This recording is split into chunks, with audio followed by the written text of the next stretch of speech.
آج ہم ان کی مکی زندگی پر نظر ڈالیں گے۔ آپ کی پیدائش کی سب سے زیادہ خوشی آپ کی والدہ حضرت آمنہ رضی اللہ تعالیٰ عنہ کے بعد حضرت عبد المطلب کو ہوئی جو آپ کے دادا تھے۔ جی ہاں، وہی عبد المطلب جنہوں نے کعبہ کی حفاظت کا اس یقین کے ساتھ ذمہ اللہ کے حوالے کیا تھا کہ اس گھر کا مالک خود اس کی حفاظت کرے گا۔ انہوں نے ہی آپ صلی اللہ علیہ وآلہ وسلم کا نام محمد رکھا، جس کا مطلب ہے تعریف والا یا جس کی تعریف کی جائے۔ آپ کی پیدائش سے کچھ عرصے پہلے آپ کے والد حضرت عبداللہ کا انتقال ہو گیا، یوں آپ پیدائشی یتیم تھے۔ آپ صلی اللہ علیہ وآلہ وسلم عرب کے مشہور قبیلہ قریش سے تعلق رکھتے تھے۔ آپ کے پردادا کا نام حضرت ہاشم تھا، اس مناسبت سے آپ ہاشمی کہلاتے تھے۔ حضرت انس رضی اللہ تعالیٰ عنہ سے روایت ہے کہ 4 سال کی عمر میں ایک روز آپ صلی اللہ علیہ وآلہ وسلم بچوں کے ساتھ کھیل رہے تھے کہ حضرت جبرائیل علیہ السلام آئے اور آپ کو پکڑ کر لٹا دیا۔ انہوں نے آپ کا سینہ مبارک چاک کر کے دل کو نکالا اور پھر زمزم کے پانی سے قلب مبارک کو دھو کر پھر اسے اپنی جگہ رکھ دیا اور سینے پر ٹانکے لگائے۔ لڑکوں نے جب یہ دیکھا تو وہ آپ کی رضعی والدہ کی طرف دوڑے اور پورا واقعہ بیان کیا۔ حضرت انس رضی اللہ تعالیٰ عنہ اس واقعے کو بیان فرماتے ہیں کہ میں نے آپ صلی اللہ علیہ وآلہ وسلم کے سینے پر ٹانکے کا نشان دیکھا۔ یوں چھوٹی عمر میں ہی اللہ نے آپ کے دل کو ہر قسم کی برائی اور وسوسوں سے پاک کر دیا۔ اس واقعے کو شق صدر کہا جاتا ہے اور کئی روایات میں ہے کہ یہ واقعہ آپ کی زندگی میں 4 مرتبہ ہوا۔ دوسری مرتبہ 10 سال کی عمر میں، پھر نبوت ملنے کے بعد اور پھر واقعہ معراج سے پہلے۔ آپ کی عمر مبارک 8 سال ہوئی تو آپ کے سر سے دادا ابو مطلب کا سایہ بھی اٹھ گیا۔ پھر آپ کے چچا اور حضرت علی کرم اللہ وجہہ کے والد حضرت ابو طالب نے آپ صلی اللہ علیہ وآلہ وسلم کو اپنی کفالت میں لے لیا اور زندگی بھر آپ پر جان نچھاور کرتے رہے۔ آپ چھوٹی عمر میں مکہ والوں کی بکریاں چرایا کرتے تھے۔ پھر ایک روز آپ مکہ کی سب سے باعزت اور مالدار خاتون ختیجہ بنت خویلد رضی اللہ تعالی عنہا کا مال تجارت لے کر شام کی طرف گئے، جس میں بہت زیادہ منافع ہوا اور آپ نے سارا منافع حضرت ختیجہ کے حوالے کر دیا۔ حضرت ختیجہ کو آپ صلی اللہ علیہ وآلہ وسلم کی سچائی، امانت و دیانت اور اخلاق بہت پسند آیا تو انہوں نے نبی اکرم صلی اللہ علیہ وآلہ وسلم سے شادی کر لی۔ اس وقت نبی پاک کی عمر 25 برس تھی اور حضرت ختیجہ کی عمر 40 برس تھی، اور آپ کو حضرت ختیجہ سے اس قدر محبت تھی کہ آپ صلی اللہ علیہ وآلہ وسلم نے ختیجہ رضی اللہ تعالی عنہا کی زندگی میں کوئی اور شادی نہیں کی۔ آپ مکہ کی بت پرستی سے بیزار ہو کے خلوت پسند ہو گئے۔ آپ غار حرا میں کئی دن رات گوشہ نشیں رہ کر اپنے رب کی عبادت بجا لاتے اور اس سے دعائیں کرتے۔ جلدی آپ مکہ میں صادق اور امین کے طور پہ مقبول ہو گئے۔ لوگ آپ پہ اندھا اعتماد کرتے اور اپنی قیمتی اشیاء آنکھیں بند کر کے امانتاً آپ صلی اللہ علیہ وآلہ وسلم کے حوالے کر دیا کرتے تھے۔ جب آپ صلی اللہ علیہ وآلہ وسلم 35 برس کی عمر کو پہنچے تو سیلاب کی وجہ سے بیت اللہ کی دیواریں خستہ حال ہو گئی۔ قریش نے اس کی تعمیر نو کا فیصلہ کیا تو نبی اکرم صلی اللہ علیہ وآلہ وسلم بھی اس میں شریک ہوئے۔ کعبہ کی مرمت مکمل ہونے کے بعد جب حجر اسود کا مسئلہ آیا تو قریش آپس میں اختلاف کرنے لگے۔ ہر کسی کی خواہش تھی کہ وہی حجر اسود کو بیت اللہ میں اس کی جگہ پر نصب کرے۔ پھر فیصلہ ہوا کہ صبح جو شخص سب سے پہلے کعبہ میں داخل ہوگا وہی حجر اسود کو نصب کرے گا۔ صبح ہوئی تو کعبہ کے صحن میں جو شخصیت سب سے پہلے داخل ہوئی وہ رسول اکرم صلی اللہ علیہ وآلہ وسلم کی ہی ذات تھی، لیکن قربان جاؤں آپ کی دانائی اور دور اندیشی پر کہ آپ نے یہاں بھی کسی کا دل نہیں دکھایا اور اس مسئلے کا ایسا حل نکالا کہ قریش بھی دنگ رہ گئے۔ آپ صلی اللہ علیہ وآلہ وسلم نے ایک چادر منگوا کر اس میں حجر اسود رکھا، پھر قبائل کے سرداروں کو حکم دیا کہ وہ اس کے کونے پکڑیں اور کعبہ کی طرف لے چلیں۔ سب سرداروں نے ایک ایک کونا پکڑ لیا اور محمد صلی اللہ علیہ وآلہ وسلم نے اپنے ہاتھوں سے حجر اسود کو اس کی جگہ پر لگا دیا اور اس پر دیوار بنا دی گئی۔ اس طرح سب کے سب راضی ہو گئے اور جھگڑا ختم ہوا۔ آپ صلی اللہ علیہ وآلہ وسلم کی عمر 40 سال کی ہو گئی تو آپ نے غار حرا میں مراقبے کا سلسلہ بڑھا دیا۔ ایک روز آپ غور و فکر میں مصروف تھے کہ غار کی خاموشی اچانک ایک غیر مرئی جلال سے بھر گئی۔ پوری غار روشنی سے منور ہو گئی۔ اچانک عظیم نورانی ہستی ظاہر ہوئی اور فرمایا، میں جبرائیل ہوں، اقرا یعنی آپ پڑھیے۔ رسول اکرم صلی اللہ علیہ وآلہ وسلم نے فرمایا میں پڑھنا نہیں جانتا۔ حضرت جبرائیل علیہ السلام نے آپ کو پکڑ کر بھینچا اور پھر فرمایا پڑھیے۔ آپ صلی اللہ علیہ وآلہ وسلم فرماتے ہیں کہ جبرائیل علیہ السلام نے تیسری بار مجھے پکڑا اور بھینچا، پھر مجھے چھوڑ دیا اور کہنے لگے کہ پڑھیے اپنے رب کے نام سے جس نے پیدا کیا، جس نے انسان کو جمے ہوئے خون سے پیدا کیا۔ پڑھیے اور آپ کا رب سب سے بڑھ کر کرم کرنے والا ہے۔ آپ صلی اللہ علیہ وآلہ وسلم پر اس واقعے کے بعد کپ کپی طاری ہو گئی اور آپ گھر روانہ ہو گئے اور حضرت ختیجہ سے فرمایا مجھے کمبل اڑا دو۔ حضرت ختیجہ نے آپ صلی اللہ علیہ وآلہ وسلم کو تسلی دی اور چادر یا کمبل سے ڈھانپ کر ان کی کیفیت کو پرسکون کیا اور آپ کو اپنے چچا زاد بھائی ورقہ بن نوفل کے پاس لے گئی، جنہوں نے انجیل کی پیشن گوئیوں کی روشنی میں آپ صلی اللہ علیہ وآلہ وسلم کو پہچان لیا اور آپ کو نبوت کی خوشخبری سنائی۔ آپ صلی اللہ علیہ وآلہ وسلم کو وہ منصب ملا تھا جو اب تا قیامت کسی کو نہیں ملے گا۔ آپ صلی اللہ علیہ وآلہ وسلم کو خاتم النبیین اور ختم الرسل کا منصب عطا ہوا اور آپ کے بعد اب کسی قسم کا کوئی نبی نہیں آئے گا۔ آپ نے مکہ میں اللہ کی وحدانیت اور توحید کی تبلیغ شروع کی تو وہی قریش جو آپ کو صادق اور امین جان کر اپنی امانتیں آپ کے پاس رکھوایا کرتے تھے وہ آپ کی جان کے دشمن ہو گئے۔ ابتدائی دعوت پر خواتین میں حضرت خدیجۃ الکبریٰ رضی اللہ تعالی عنہا، مردوں میں حضرت ابو بکر صدیق رضی اللہ عنہ، بچوں میں حضرت علی کرم اللہ وجہہ، آزاد شدہ غلاموں میں حضرت زید بن حارثہ رضی اللہ عنہ اور غلاموں میں حضرت بلال رضی اللہ عنہ سب سے پہلے ایمان لائے۔ ان کے بعد بہت سے آزاد اور غلام اس دولت سے بہرہ مند ہوئے۔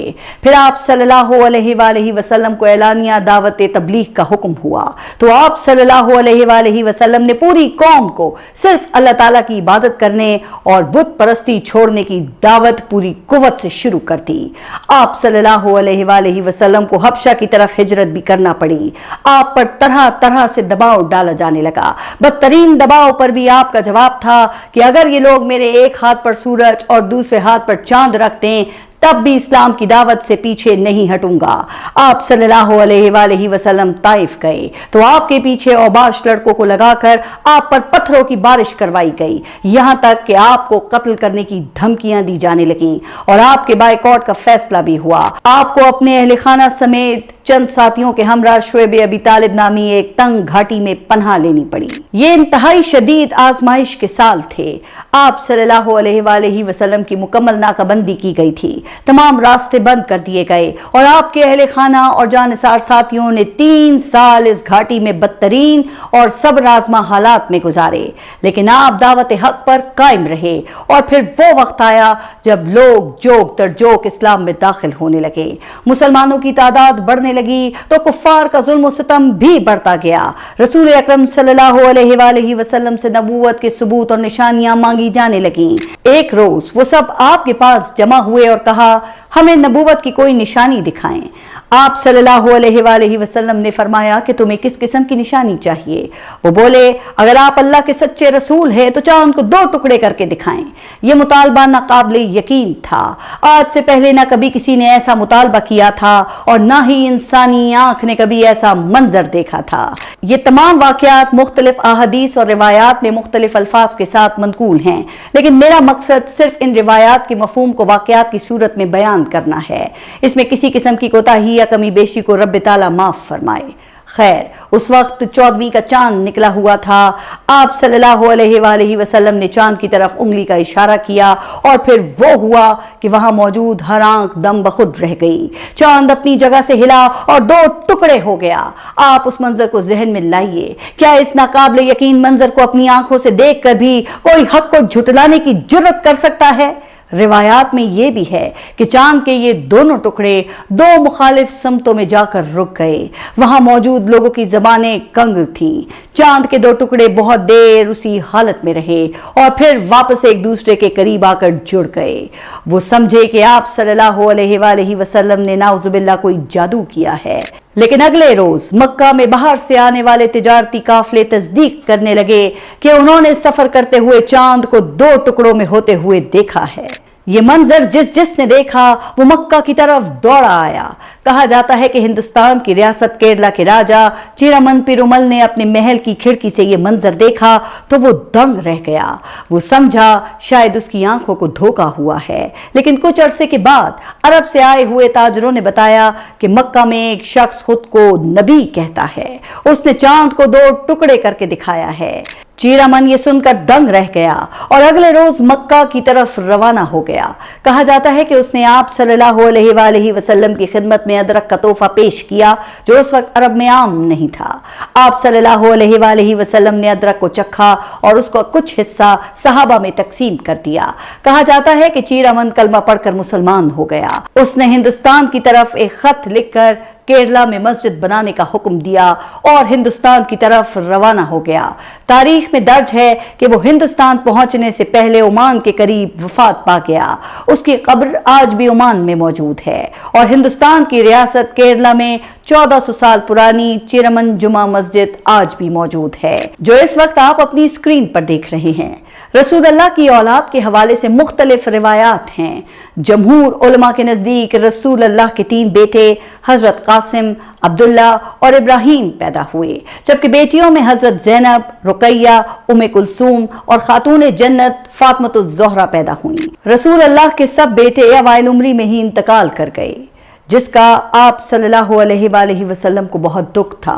شاید اس میں اللہ کی حکمت تھی، کیونکہ عموماً انبیاء علیہ السلام کی اولادوں میں بھی کئی کو اللہ نے نبوت سے سرفراز کیا، مگر آپ صلی اللہ علیہ وآلہ وسلم کے بعد کوئی نبی نہیں ہے۔ پھر ایک رات نبی اکرم حضرت ام ہانی رضی اللہ تعالی عنہا کے مکان میں آرام فرما رہے تھے کہ یکایک چھت پھٹی اور جبرائیل امین اترے۔ ان کے ہمراہ دیگر فرشتے بھی تھے۔ نبی کریم کو جگا کر مسجد الحرام لے جایا گیا۔ وہاں آپ کے سینے مبارک کو چاک کر کے قلب اتھر کو آب زمزم سے دھویا گیا۔ پھر آپ کی سواری کے لیے ایک براق نامی سفید گھوڑا لایا گیا، جس کے ارد گرد 2 دیو ہیکل پر تھے۔ آپ صلی اللہ علیہ وآلہ وسلم فرشتوں کی جماعت کے ہمراہ فلسطین میں مسجد اقصی کی جانب روانہ ہوئے۔ مسجد اقصی پہنچ کر رسول اللہ نے تمام انبیاء کی امامت فرمائی۔ اس کے بعد آپ کے آسمانوں کی طرف عظیم سفر کا آغاز ہوا۔ براق بجلی کی تیزی سے خلا کو چیرتا ہوا ستاروں اور کہکشاؤں کے جھرمٹ میں آسمانوں کی طرف پرواز کر رہا تھا۔ آسمانوں میں آپ صلی اللہ علیہ وآلہ وسلم نے مختلف انبیاء کرام، حضرت آدم، حضرت یحییٰ، حضرت عیسیٰ، حضرت یوسف، حضرت ادریس، حضرت ہارون، حضرت موسیٰ، حضرت ابراہیم علیہ السلام سے ملاقات فرمائی۔ پھر آپ کو سدرۃ المنتہا کی طرف بلند کیا گیا۔ اس مقام پر آپ صلی اللہ علیہ وآلہ وسلم نے جبرائیل کو اصلی صورت میں دیکھا۔ جبرائیل امین نے فرمایا، یا رسول اللہ، میں یہاں سے آگے جانے سے قاصر ہوں، یہاں سے آگے میرے پر جلتے ہیں۔ آپ صلی اللہ علیہ وآلہ وسلم یہاں سے آگے اکیلے ہی روانہ ہوئے۔ یہاں سے آگے کا بیان کرنے کے لیے میرے پاس الفاظ نہیں ہیں۔ یہ آسمانوں کا وہ مقام تھا جہاں آج تک کسی نے قدم نہیں رکھا تھا، اس لیے آگے کیا تھا اس پر مختلف روایات ہیں۔ بعض روایات کے مطابق یہاں پر عرش الہی تھا۔ یہ خالق کائنات کی اپنے محبوب سے ملاقات تھی۔ اس کی نوعیت کیا تھی، یہاں آ کر میرے الفاظ ختم ہو جاتے ہیں۔ بس کہا جاتا ہے کہ یہاں پر آپ اللہ سے ہم کلام ہوئے۔ اسی موقع پر نماز فرض کی گئی۔ یہاں سے واپسی پر آپ صلی اللہ علیہ وآلہ وسلم دوبارہ بیت المقدس میں اترے۔ وہاں سے براق پر سوار ہو کر صبح سے پہلے مکہ مکرمہ پہنچے۔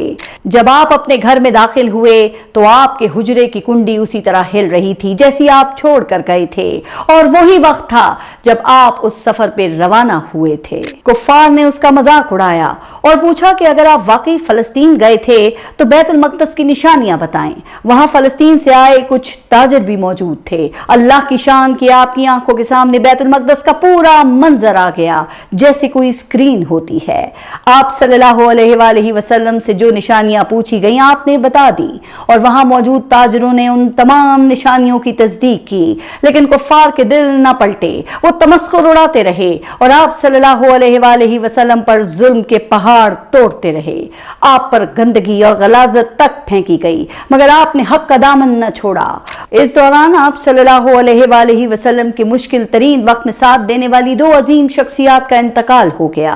حضرت خدیجہ رضی اللہ تعالی عنہا اور حضرت ابو طالب ایک ہی سال میں انتقال کر گئے اور یہ آپ کے لیے انتہائی غم کا سال تھا۔ آپ صلی اللہ علیہ وآلہ وسلم اس قدر غمگین ہوئے کہ اس سال کو عام الحزن یا غم کا سال قرار دیا گیا۔ رسول اکرم صلی اللہ علیہ وآلہ وسلم کو حضرت ابو بکر صدیق رضی اللہ عنہ کی لخت جگر حضرت عائشہ رضی اللہ تعالی عنہا سے نکاح کی بشارت خواب میں ہو چکی تھی، چنانچہ نبوت کے 10ویں یا 11ویں سال آپ کا نکاح حضرت عائشہ سے ہو گیا، لیکن رخصتی وہ بعد میں ہوئی۔ کچھ عرصے بعد آپ صلی اللہ علیہ وآلہ وسلم کو مدینے کی طرف ہجرت کا حکم ہو گیا۔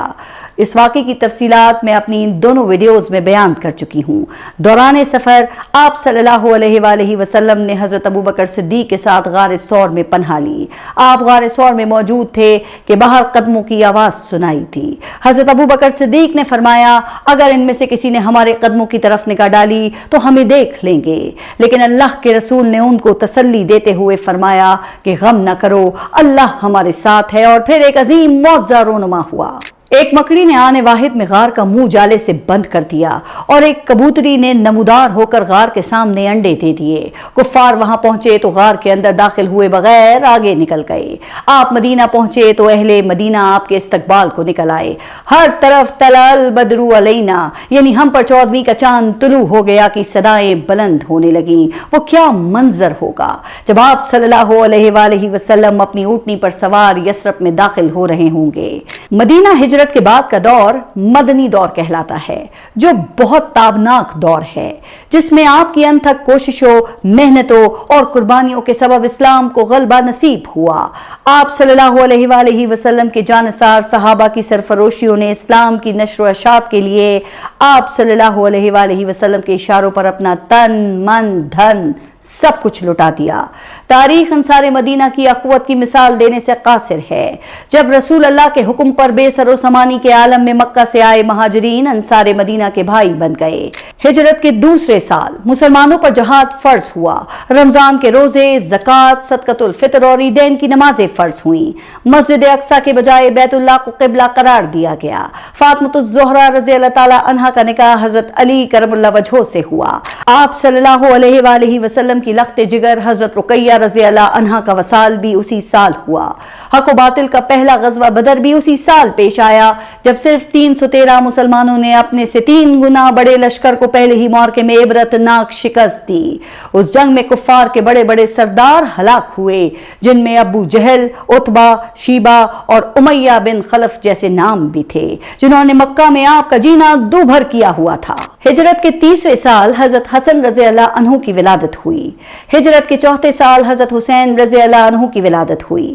اسی سال آپ صلی اللہ علیہ وآلہ وسلم کا نکاح حضرت ام سلمہ رضی اللہ عنہا سے ہوا، اور شراب کے حرام ہونے کا حکم بھی اسی سال نازل ہوا۔ آپ کی لخت جگر حضرت ام کلثوم رضی اللہ عنہا کا حضرت عثمان رضی اللہ عنہ سے نکاح ہوا، اور اسی سال غزوہ احد کا معرکہ پیش آیا، جس میں رسول اکرم صلی اللہ علیہ وآلہ وسلم کی نافرمانی کے باعث مسلمانوں کو پہلی مرتبہ جنگ میں شدید نقصان اٹھانا پڑا۔